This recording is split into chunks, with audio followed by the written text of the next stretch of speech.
میدونی چی خنده داره؟ بیشتر آدما کل زندگیشونو میدون تا بفهمن بالاخره رسالتشون چیه و به چی علاقه دارن. اما تو اصلا این مشکلو نداری. مشکل تو دقیقاً برعکسه. تو به همه چیز علاقه داری. هم دلت میخواد گیتار بزنی، هم پادکست را بندازی، هم بری تو کار دیجیتال مارکتینگ. تازه اون دوره عکاسی هم هست که تو فکرشی. بقیه بهت میگن آدم همه فن حریف یا چند پتانسیلی تا حس خاص بودن بهت بدن. اما بیا با خودمون رو راست باشیم. بیشتر وقتا فقط حس میکنی که تمرکز نداری. انگار جلوی یه میز سلف سرویس با صدها غذای مختلف ایستادی و میخوای همه رو با هم بخوری. ولی آخرش طعم هیچ کدوم رو درست متوجه نمیشی. منم دقیقاً همین روزا رو گذروندم. کلی کارو با شوق و ذوق شروع کردم که الان نصف کاره رها شدم. یه جایی واقعا به این نتیجه رسیده بودم که حتما آدم تنبلی هستم یا یه مشکلی دارم. اما چیزی که فهمیدم و احتمالاً قراره تو رو از سالها کلافگی نجات بده اینه: تو مشکل علاقه نداری، تو مشکل استراتژی داری. ببین، دنیا برای آدم‌های متخصص طراحی شده. به همون گفتن یه مسیر رو انتخاب کن و تا تهش برو. اما وقتی علاقه هات زیاده، این سیستم باعث میشه حس کنی داری اشتباه میکنی.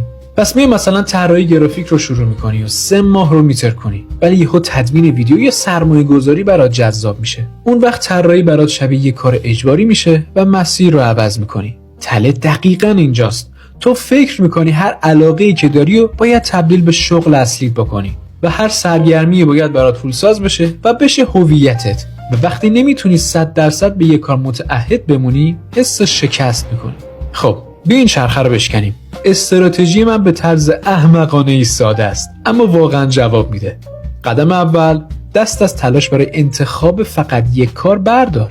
میدونم که همه میگن روی یه چیز تمرکز کن، اما تو که امتحانش کردی. جواب داد نه، چون داری با ذات خودت میجنگی. بپذیر که تو آدمی با علایق چندگانه هستی. قرار نیست بقیه علاقه هات رو بکشی. قرار طوری سازماندهیشون کنی که زندگیت رو به سمت جلو حرکت بدن. قدم دوم، علاقه هات رو توی 3 تا دسته جدا کن.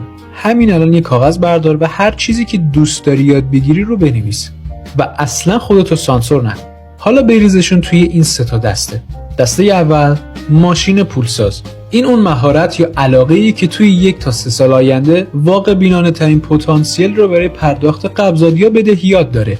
نگفتم عشق زندگیت، گفتم چیزی که هم توش تا حدودی خوبی، هم دنیا براش پول میده و هم ازش متنفر نیستی. این میشه لنگر تو. دسته دوم، غذای روح. مثل کارهایی که انجامشون میده چون فقط بهت حس زنده بودن میدن.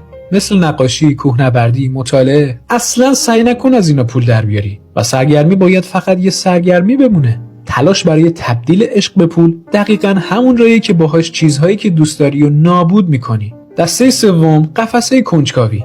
بقیه چیزا میرن اینجا، مثل یادگیری نجوم یا زبان ژاپنی و غیره. تو به اینها نمیگی هرگز، فقط میگی الان نه. میذاریشون توی این قفسه تا زمانی که وقت و فضای ذهنی بیشتری پیدا کنی. قدم سوم، تمام تمرکزت رو بذار روی دسته اول. اینجاست که خیلی خراب میکنن. میخوان زمانشون رو مساوی بین همه کارا تقسیم کنن. اینطوری هیچ شتابی نمیتونی بگیری.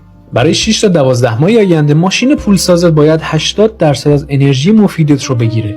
معنیش این نیست که کل روز رو کار کنی. یعنی وقتی میشینی پای کار، تمرکزت فقط همونجاست. این همون مهارتیه که قراره برات آزادی و زمان بخره تا بعداً بتونی به بقیه علاقه‌هات برسی. قدم چهارم، برای غذای روحت وقت مشخص تعیین کن. اینا زمان ریکاوری تو هستن تا از کار اصلیت فرسوده نشی. جمعه شب برای مطالعه، چهارشنبه عصر برای نقاشی. وقتی دست از این شرط برمی‌داری که باید از این سرگرمی به یه جایی برسم، تازه میفهمی چقدر بیشتر ازش میتونی لذت ببری.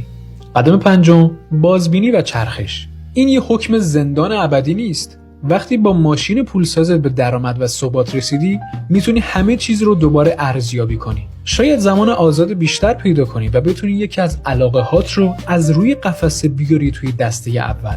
اینجا دیگه تو آشفته نیستی. میخوام باهات رو راست باشم. اگه میخوای دنبال همه علاقه‌هات به یک اندازه بری، یهو به خودت میای میبینی 35 سالت شده، هنوز داری از این شاخه به اون شاخه میپری و هیچ پولی هم نداری و کلی هم کلافه‌ای. آدم‌هایی که تحسینشون میکنی و میبینی چند تا بیزنس و مهارت دارن، از روز اول اینطوری شروع نکردن. اون اول توی یک چیز متخصص شدن، پول درآوردن و بعد خودشون رو گسترش دادن. پس تو فقط باید تصمیم بگیری که الان تمرکزت روی چیه. کاغذ رو بردار، 3 دستت رو مشخص کن و دسته اول رو برای 6 ماه آیندت ببند. قرار نیست برای همیشه باشه، فقط برای الان. علاقه‌هات قرار نیست جایی برن. اونا همونجا روی قفسه منتظرتن. اما زمان تو، انرژی تو و اون یک شانس طلاییت برای ساختن یک زندگی واقعی محدوده. پس یادت باشه روی رشد تمرکز کن.